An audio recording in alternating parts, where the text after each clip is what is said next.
It's only been 6 weeks. Doesn't it feel like 6 months? I've really missed you all, and it's good to be back, and thank you for joining us. Even though I've been filming Grace and Frankie, and we have long hours, I really haven't stopped thinking about our fire drill family and the urgency of the climate crisis. I mean, it's hard not to, right? We have terrible fires and heat here in California, and lakes and reservoirs have shrunk to almost nothing. Dozens have died in the states of Oregon and Washington from record heat. 486 people have died in British Columbia. Starfish and mussels have literally cooked to death in tidal pools in the Northwest. This is real, folks. This is real. Last week, California Governor Gavin Newsom, his administration denied 21 fracking permits. It's a move that the governor's office described Friday as the beginning of the end for fracking in the states, and it's a good step, and we celebrate it, but it's not nearly enough. While we're celebrating this announcement, let's also encourage Governor Newsom to follow this action with additional steps to speed up and phase out fossil fuels and protect frontline communities from neighborhood drilling. This has to start with a moratorium on new drilling within 2,500 feet of homes, schools, and other sensitive sites. Another update from our time away is Greenpeace UK's sting operation involving two of Exxon's veteran lobbyists. The staffers posed as headhunters, recruiting high-level oil lobbyists for new opportunities abroad. The secretly recorded and now released statements from Exxon are nothing short of extraordinary. These Exxon tapes uncovered what climate activists have long suspected. Exxon's climate change strategy is to contain and delay aggressive climate action so they can increase oil and gas production well into the future. The lobbyist revealed, quote, "Did we aggressively fight against some of the science? Yes." And then went further. Did we join some shadow groups to work against some of the early efforts? Yes, that's true. In news interviews, Congresswoman Ocasio-Cortez called it shameful and said this is serious because this is talking about whether our basic democratic rights can be purchased. Congressman Ro Khanna of California, chairman of the House Environment Subcommittee of Oversight, demanded big oil CEO, including Exxon, testify in front of Congress about their climate disinformation campaigns and was prepared to issue subpoenas if the CEOs didn't come voluntarily. These stunning leaks from Exxon's top lobbyists should serve as a wake-up call for members of Congress and policymakers at every level of government. Effective climate action is not complete without policies that strike directly at the power of the oil industry. Right now, we have a critical window to pass an infrastructure package that eliminates subsidies to the fossil fuel industry. You know, since we last talked, the End Fossil Fuel Subsidies campaign has been heating up. Over 500 groups signed a letter to congressional leadership urging Nancy Pelosi and Chuck Schumer to do whatever it takes to eliminate fossil fuel handouts this year. There was a rally in front of the Capitol last month, and the nationwide coalition plans to escalate the pressure this August when Congress goes home for summer recess. You're going to have to stay tuned with us to find out exactly what's going to happen in August so you can participate. The next few months are critical. Congress plans to finish writing and voting on major climate legislation in September. You can bet we'll be following this very closely and keeping the pressure on. We'll talk more about all of this with our guests later in the show, but before we get further into it, should we have some good news? Let me see if I still know how to work my my little handy xylophone. Okay, good news coming. The Biden administration says it's canceling or reviewing a host of actions by the Trump administration to roll back protections for endangered or threatened species, with a goal of strengthening a landmark law while addressing climate change. And Germany's greenhouse gas emissions are to be net zero by 2045, as Chancellor Angela Merkel's cabinet has approved a new climate roadmap, which includes cutting emissions by 65% by the end of this decade, spending more on renewable energy sources, and tougher financial penalties for polluters. Always need some good news. Today, we have an important and inspiring leader joining us, Congresswoman Pramila Jayapal, chair of the Progressive Caucus and representative for Washington State's 7th District.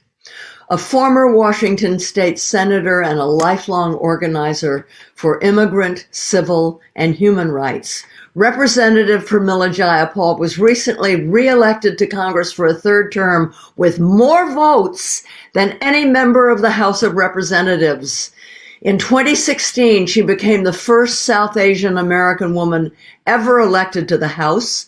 She came to the United States alone at the age of 16 and went on to start the largest immigrants' rights organization in Washington State before becoming one of only 14 immigrants serving in Congress today.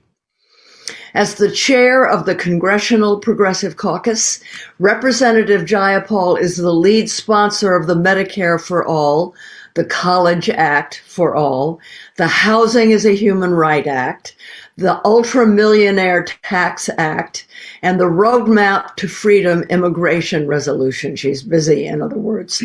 She currently serves on the Judiciary, Budget, and Education and Labor Committees. We are really excited to have Congresswoman Jayapal on the show. She's a true climate champion. The Congresswoman is chair of the mighty Progressive Caucus in Congress, also known as CPC. Last year, the CPC released a report detailing their key pillars for climate progress. These pillars include centering justice for frontline communities who've borne the brunt of environmental, economic, and racial injustice, and making public investments commensurate with the urgency and magnitude of the climate crisis. The report also recommends that Congress fund the national climate response by eliminating all tax breaks, financial assistance, royalty relief, direct federal research and development, and many loopholes that benefit the fossil fuel industry. At a recent Our Revolution virtual rally, Congresswoman Jayapal said that subsidizing the fossil fuel industry is, quote, a huge waste of taxpayer money, and it's so harmful to our climate, unquote. And she said that ending fossil fuel subsidies is a top 5 priority for progressive lawmakers. Well, that's music to our ears right here at Fire Drill Fridays. And we applaud the Congresswoman for pushing so hard for the climate policies we all deserve. Earlier this year, the Congressional Progressive Caucus released a number of priorities for the recovery package for the caucus to fight for. This includes things like a clean energy standard, the EJ40, which calls for 40% of benefits to go to environmental justice communities, a climate jobs program like a civilian conservation corps coming out of a youth movement, particularly the Sunrise Movement. And it includes renewable energy investments and energy efficiency to stay within the 1.5 degrees Celsius target defined by the Paris Treaty. It's great to see the CPC's commitment to transitioning away from fossil fuels and towards a clean, renewable energy economy. Welcome, Congresswoman. I know how busy you are. Thank you for taking time to be with us today. It's a real honor to be with you, Jane, and with the movement for Fire Drill Fridays. And it couldn't be more important at this moment where we really do have a path ahead of us where one road will take us the right way and one road will take us the wrong way. So it's up to us as activists, I think, wherever we sit, to help influence that path. Very well said. You know, I'm guessing that there are some people in our audience who aren't familiar with the Congressional Progressive Caucus. Can you explain to our fire drillers what the CPC is and what it takes to become a member?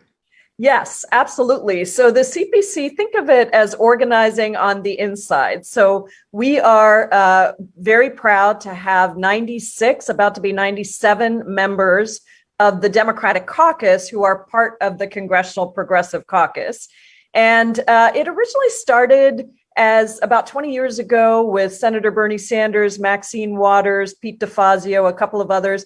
And it was really almost like a social club. People who had a certain progressive ideology got together and were trying to figure out how to move things in a more progressive direction.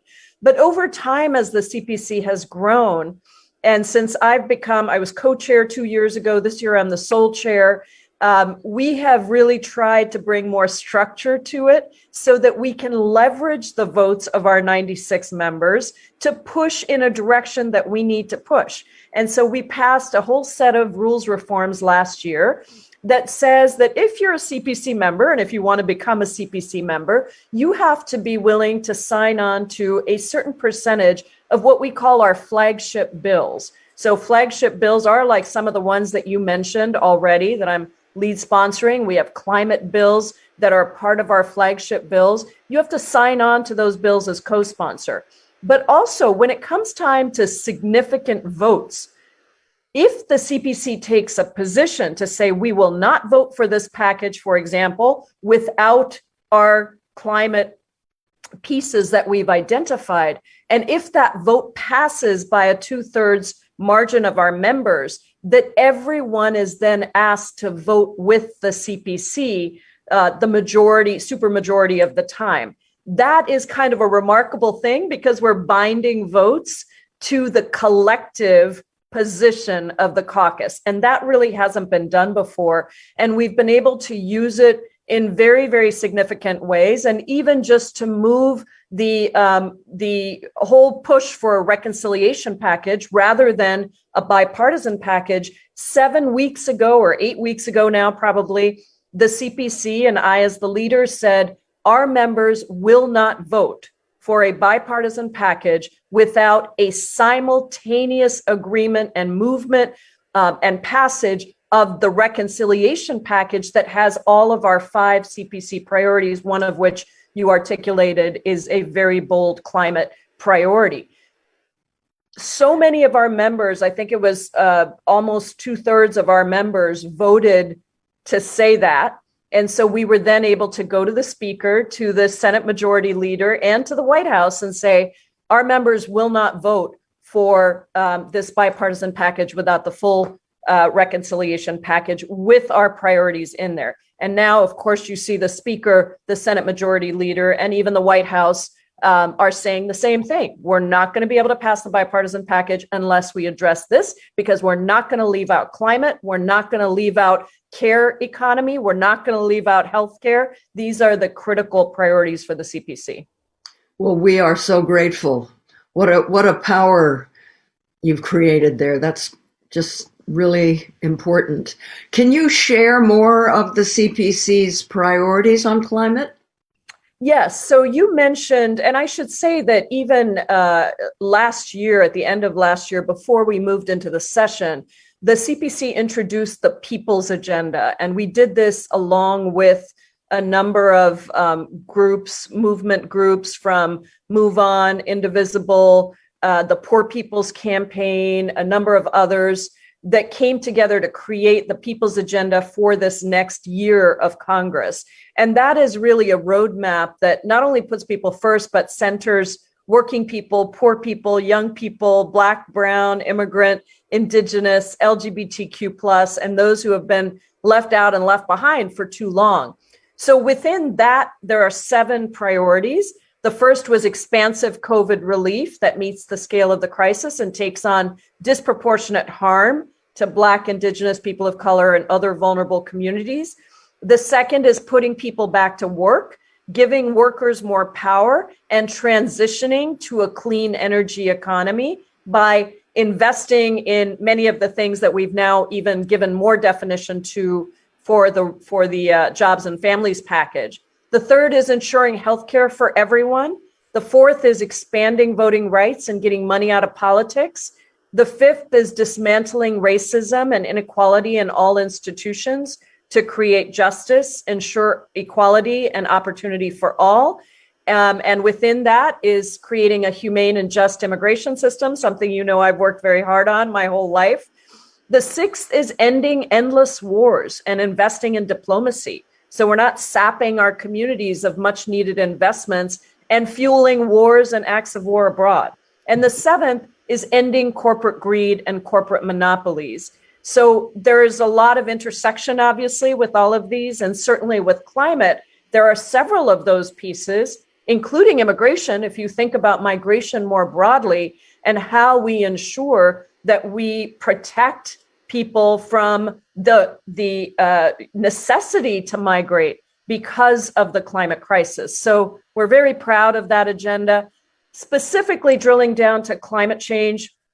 On this next recovery package, we are, as you said, prioritizing clean energy standard and putting aside the money that it will take to really make that a reality. We are prioritizing EJ40, environmental justice, so that 40% of our investments go to frontline communities. And we are prioritizing ending the fossil fuel subsidies, the tax system that really perpetuates all of this. And when you look at the enormous amount of money that has gone to subsidizing oil and gas companies that are taking fossil fuels out of the ground, that is creating the incentive for this to continue. And so that is obviously a big priority for us as well. And then, as you said, the Civilian Climate Corps, and really putting particularly our young people, everyone back to work with great union jobs to deal with climate resiliency and climate change and climate justice. God, what a country we'd be when we enact all that. Thank you. Now we know that the science is compelling and backs up the need for bold climate action. Can you share what the obstacles are as you work to be climate leaders? What stands in your way?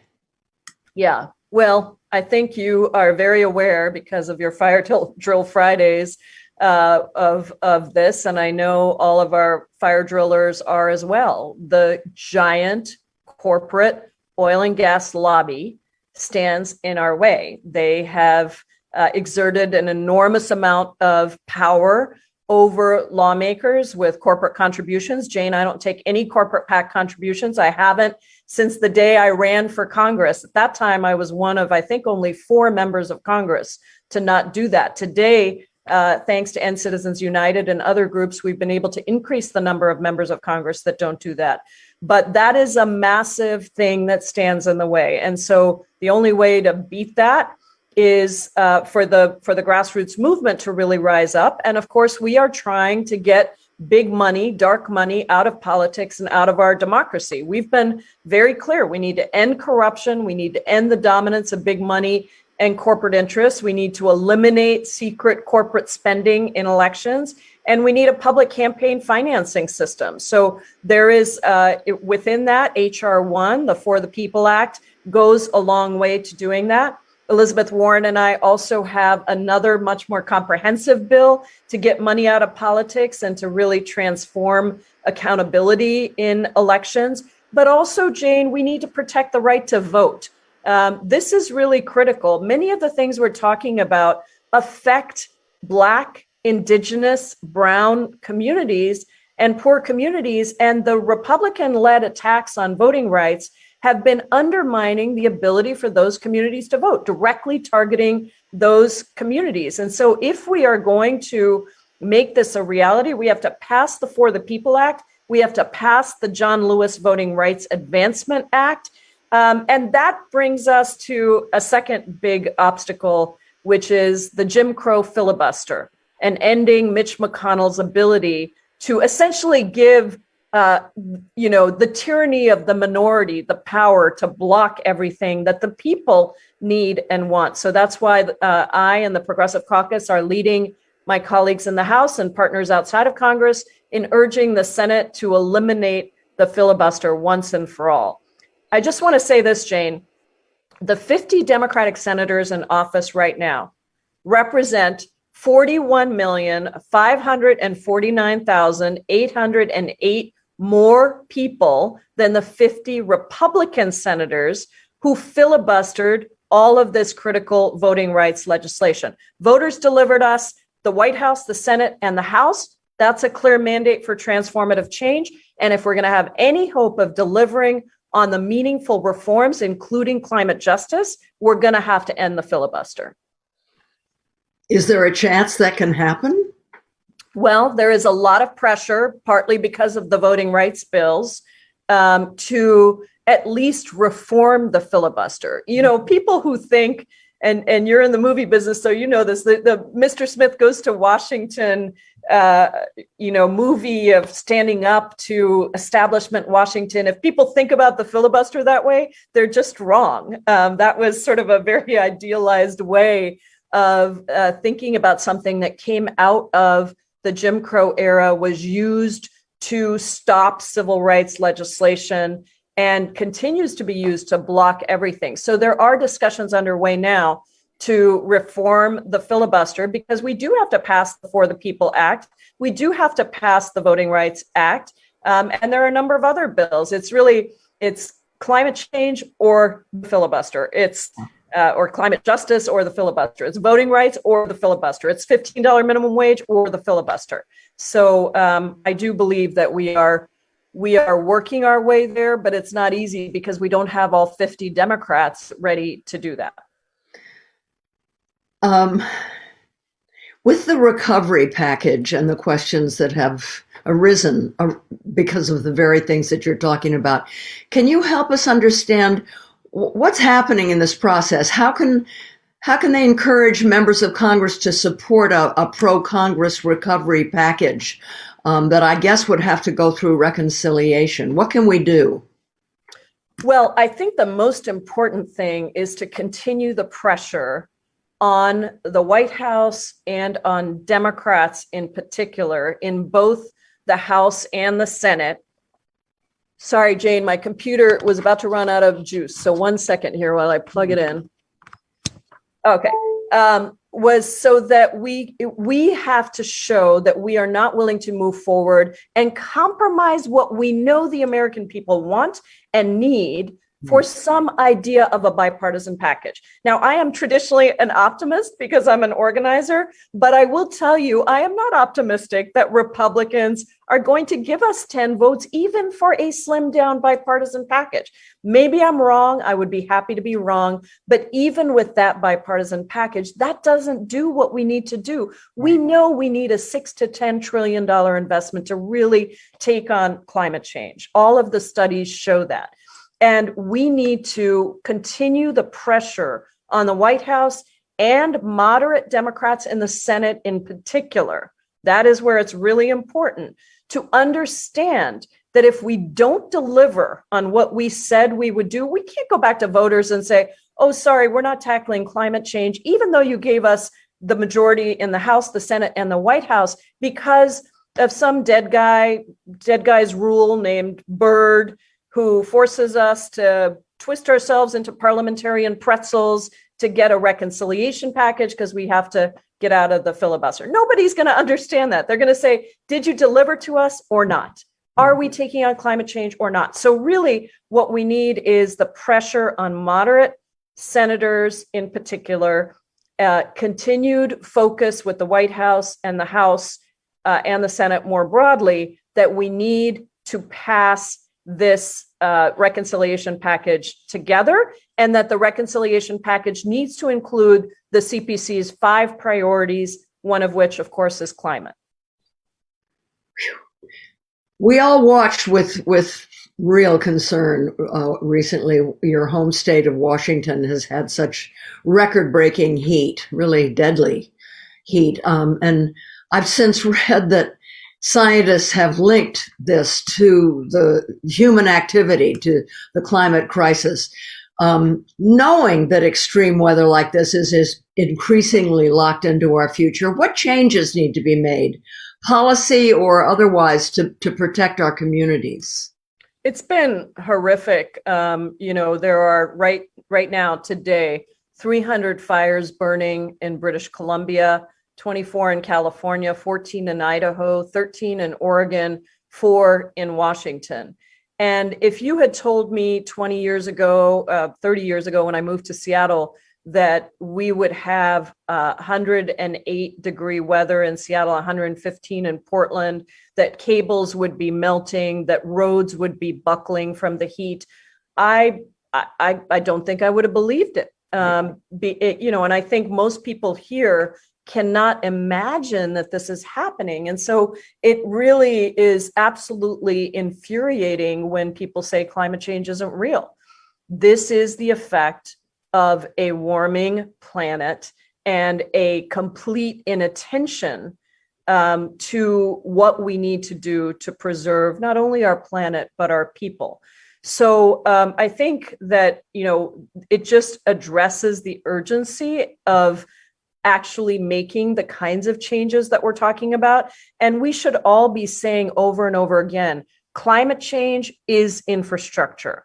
It absolutely is. We have to build our infrastructure and our communities to be resilient and to be prepared for the ongoing climate crisis. And so that's why when we talk about jobs, we should talk about green jobs. When we talk about infrastructure, we should talk about green infrastructure and climate resiliency. When we talk about the families plan, we should talk about ensuring that families have clean air to breathe, safe water to drink, and public lands to play in. When we talk about reforming our tax system, we should talk about ending the tax subsidies to fossil fuel companies. When we talk about EJ40, what is that? It's about making sure that 40% of investment funds go to communities on the front lines of our economic, environmental, and public health crises. And that, by the way, Jane, includes workers in fossil fuel companies. And so as we transition, I think we need to talk about this in terms of how it affects our daily lives and livelihoods, and continue to push for all of those things in this jobs and families package. Right. And when we talk about jobs, we have to remember that women and men with children have a real hard time going to work if they're not confident that their children are being properly cared for and looked after when they go to work. In other words, childcare is exactly a critical part of an infrastructure package. Yeah, exactly. Which is why, our 5 priorities, I can't remember if I mentioned this or not, are the care economy. And by the care economy, we mean childcare, paid leave, and long-term care. All of those go together. It is also about, and making sure that it's universal, right? Everyone needs to be able to access that. It means healthcare, that is expanding Medicare and lowering the Medicare eligibility age and adding dental, vision, and hearing so that when you become a senior, you don't have to suddenly go without the things that you need the most. It means housing investments. Again, these are good, green, renewable energy jobs. And it means a path to citizenship for our immigrant workers who have been on the front lines. And of course, it means our climate priority that we've talked much about already. You may have heard about the secret tapes that were released last week when top Exxon lobbyists were recorded talking about how Exxon delayed aggressive climate action and fought against the science so it could keep producing oil and gas. CPC members called this shameful and are demanding big oil CEOs testify in Congress about their efforts to block the climate process. Did you see those tapes? Have you heard about that? Oh, absolutely. And I'm proud to be one of the many progressives who are demanding immediate accountability and action. But Jane, are you surprised? I mean, I know I'm not. This is what these big oil and gas companies have been doing for years. They refuse to put people over profits. And so we have to do that, which takes me back to the need to get money out of politics and to return the power to the people in our democracy and end corruption and dominance of big money and corporate interests by eliminating the secret corporate spending in elections and just toughening lobbying and ethics laws for members of Congress and groups. And then also, just one more thing on this, we need to elect members of Congress who will fight for climate action instead of doing the bidding of these oil and gas corporations and their lobbyists. And that's where everyone listening really comes in. And we have a separate Congressional Progressive Caucus PAC that is dedicated to electing those kinds of progressives, people like me who say, nope, we're not going to take corporate PAC money. We're going to raise our money that we need through the grassroots movement. And we're going to fight for a public financing system ultimately to replace all of this. Fantastic. Now, you've said, and we all know that it's true, that the people who are listening, the Fire Drill Friday families, need to be calling and writing their elected officials, and President Biden as well. And you said moderate Democrats, but if we're not constituents of Senator Manchin, for example, or other moderate Democrats, should we call them anyway?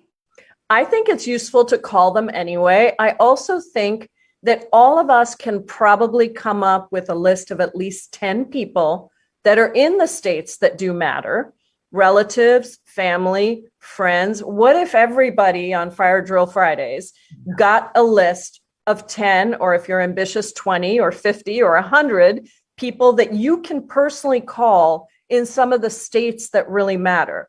And you might have family there, you might have friends there. Go on LinkedIn and see who you know from your college network. You know, maybe you can put together something from your friend network that really reaches out to those people. Let's think about expanding beyond the circle that we just operate in today. And it is also always useful to call your representative. Of course, if you know they're on board, thank them, but urge them to stay strong. It isn't always easy to stay strong. You can write to the Speaker of the House, you can write to the Senate Majority Leader, you can write to those senators who are not in your district, but make sure you tell them why their action matters to you, because you're an organizer, I'm an organizer, the personal story matters. Yeah. And that is ultimately what really can change the dial. Yeah. I hope that the people listening realize, I know that it's a pain in the butt sometimes to do these things, but they really, really matter. I mean, it's not talked about a lot, but we ended the Vietnam War because of letters and calls to Congress. They started saying, call off your people. We can't handle it. Flood their offices with letters and mostly phone calls and texts now. It's so important. I think we have time for a few audience questions, if you don't mind. So, Matt, you have any? Absolutely. So the first one is from Calvin on Facebook. I can only imagine the obstacles you faced. What inspired you to run for office, Congresswoman? Well, Calvin, thank you. I was an activist. I actually never thought I was going to run for office. I was fighting initially the Bush administration after 9/11, ended up creating one of the largest immigrant advocacy organizations in the country. And then I realized, Calvin, that there were too many people that I was talking to who I felt did not actually represent me. And there weren't very many people of color in office. There weren't many women of color, women more broadly, and then women of color more specifically. There weren't immigrants in office. And so I just realized that maybe I was thinking about organizing wrong, that I had always been thinking about organizing from the outside. But what would happen if you thought about elected office as a place for organizing? And really using the platform to build the movement, to organize legislators on the inside, and to push and to be at the table. And so I ran initially for the state Senate because I wasn't sure I was going to like politics, to be frank. I wasn't sure that my theory of change was going to work. And I became the only woman of color in the state Senate at the time. And then 2 years later, ran for Congress. And I can tell you, it makes an enormous difference. If we organizers, we women of color, we immigrants were not at the table inside, I promise you things would not be even where they are. And we're still trying to build that power, both on the inside and the outside. So it's a real privilege an honor to be here and to be fighting for the things that we all really care about at the places where the decisions get made. Thank you. The next question is from Lewis on Twitter. Is the Progressive Caucus growing? Are you recruiting new members, or do you support races with progressive candidates? Yes, absolutely. We are growing. As I said, I think we're 96, about to be 97, and we have 2 more members that are applying, but we're also tightening our rules. So we made a decision when we introduced the rules reforms package that I worked on for a couple of years, that it may have meant that the Progressive Caucus would get smaller. But if we got smaller and we had more leverage for our votes, and more ideological consonance, agreement among our members about what we were really standing for, that was okay. Now, at the same time, we're really pushing for progressive candidates to join us. So somebody like Nina Turner in Ohio, we really want Nina Turner to join us in Congress. And there are a number of people across the country. We weighed in on Melanie Stansberry's race, who won in Nevada to replace Deb Haaland. So she has just joined the Progressive Caucus. So it has been really good. But to me, it is both about the size, but it's also about how do we stick together? How do we really build that notion of what it means to be a progressive, and the ability to, as Alexandria Ocasio-Cortez has said at different times, courage is a muscle, right? And we have to build that muscle even within the Progressive Caucus. Yeah. And I just want to point out what the Congresswoman is saying. What she did with the Progressive Caucus is what an organizer does. She's turned what was a kind of a more relaxed social gathering conversation into a political fist, a muscle.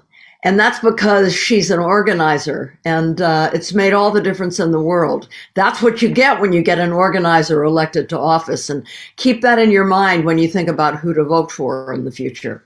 That's right. That's really important, I think. And also thinking about infrastructure, right? I always call myself an infrastructure gal, in the sense that if you don't have the rules and the requirements and the procedures and the structure to support, imagine when I came into Congress, Jane, there was one staff member for all of the Progressive Caucus, one staff member.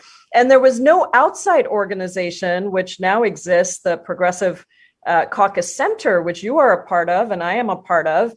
We had to build that together to say, okay, now we need a group on the outside that's also helping to coordinate all the many movement groups and connect people to Congress. Mm-hmm. Those are the kinds of institutions and infrastructure that we need if we're going to leverage progressive power. Yeah, I think now you have a staff person just on climate, in fact. Yes, we do. Yeah. Yes, we do.